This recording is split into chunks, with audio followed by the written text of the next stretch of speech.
Echo మోడ్‌లో అయితే గనుక టాప్ స్పీడ్ అయితే 52-53 అయితే వెళ్తా ఉంది. అదే మనకు పవర్ మోడ్‌లో అయితే 82-83 వరకైతే వెళ్తా ఉంది. నేనైతే డ్యూటీకెళ్ళేటప్పుడు ఫుల్లు వర్షం అయితే పడింది గాయ్స్. అప్పుడైతే నేను వెహికల్ అయితే రోడ్‌లోనే పెట్టేసాను. ఫుల్లు వర్షం పడింది. అయినా కూడా వెహికల్ అయితే ఏమీ కాలేదు. సో, వాటర్ వాష్ చేసినా కూడా ఏమీ కాదు. సో, హార్ష్ వాటర్ వాష్ చేయకుండా నార్మల్‌గా అయితే చేసుకోవాలి. సారీ గైస్, లాస్ట్ వీడియోలో అయితే గాలి ఎక్కువ ఉండడం వల్ల వాయిస్ అయితే క్లారిటీ లేదు.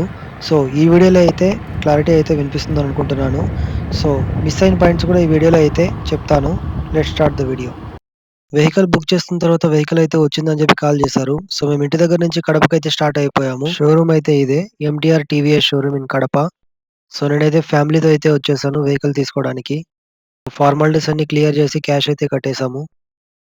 సో, వెహికల్ అయితే మాకైతే డెలివరీ అయితే ఇచ్చేసారు. సో, దాంతో పాటు మాకు ఒక చాక్లేట్ బాక్స్ అయితే ఇచ్చారు. పేమెంట్ రిసిప్ట్ అయితే ఇక్కడ చూడొచ్చు. 1,88,000 ప్లస్ నేను 5,000 అయితే ముందే అయితే కట్టాను. So, advance. సో, మొత్తం మనకి 1,93,000 అయితే పడింది. ఎక్స్టెండెడ్ వారంటీ కూడా అప్పుడే తీసుకున్నాను. దానికి మొత్తం 10,000 అయితే అయింది. చార్జరు ప్లస్ బ్యాటరీ 2 కలిపి. సో, ఇక్కడైతే చూస్తే సర్వీస్ లిస్ట్ అయితే ఇచ్చారు. మనకి ఫ్రీ సర్వీస్ అయితే ఏది ఉండదు. మొత్తం మనం పెయిడే చేసుకోవాలి. ఫస్ట్ సర్వీస్ 6 మంత్స్ లోపు 4,000 కిలోమీటర్స్.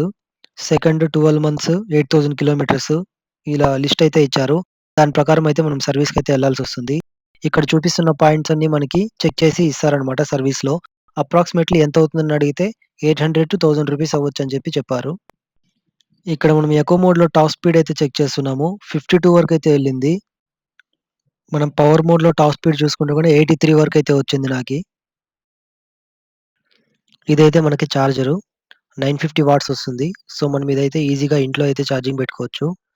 మనమైతే ఒకసారి ఛార్జింగ్ అయితే పెట్టి చూద్దాం. సో, ఇలా మనం ప్లగ్ చేసిన తర్వాత జస్ట్ ఊరికే అలా షేక్ చేస్తే అటాచ్ అయిపోతది.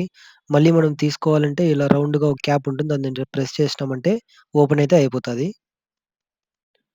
ఛార్జింగ్ అయితే ఒకసారి మీకు పెట్టి చూపిస్తాను. ఇలా స్విచ్ చేసుకున్న తర్వాత మనకైతే ఇక్కడ ఇండికేటర్ అయితే చూపిస్తుంది. Green colour. ఇలా అయితే మనకు ఛార్జింగ్ ఎక్కుతోందని. అదే మనకి ఇక్కడ రెడ్ కలర్ చూపించిందంటే ఆఫ్ అయిపోయిందని.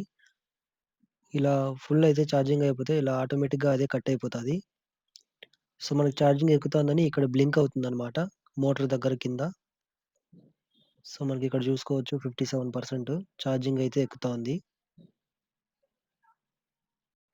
ఒకవేళ మనం నైట్ అంతా ఛార్జింగ్ పెట్టేసినా ఏం ప్రాబ్లమ్ ఉండదు. ఎందుకంటే ఆటోమేటిక్‌గా ఒకసారి ఫుల్ అయిపోతే ఆటోమేటిక్ అదే కట్ అయిపోతది. రెడ్ బటన్ అయితే మనకి బ్లింక్ అయిపోతుంది.